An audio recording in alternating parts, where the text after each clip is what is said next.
ये पूर्वी photo studio है, छत्तीसगढ़ के सुप्रसिद्ध यूट्यूब चैनल जिन छत्तीसगढ़ की कला परंपरा ला छत्तीसगढ़ ही नहीं अपितु भारतवर्ष पूरा विदेश में हमारे छत्तीसगढ़ के कला संस्कृति बगरावत है। पूर्वी फोटो स्टूडियो पर जोरदार ताली बजना चाहिए।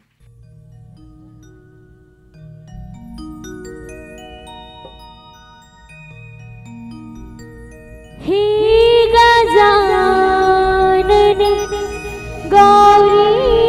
की ललना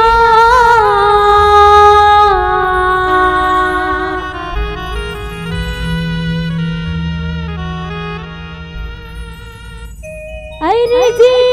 बार में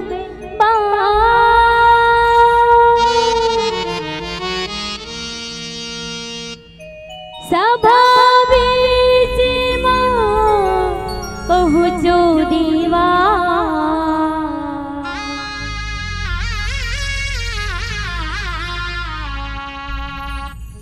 पार गुहा प्रेम से बोलो वीर विनायक महाराज की जय हो।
गजा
जानी बचानी बिगड़ी के बनी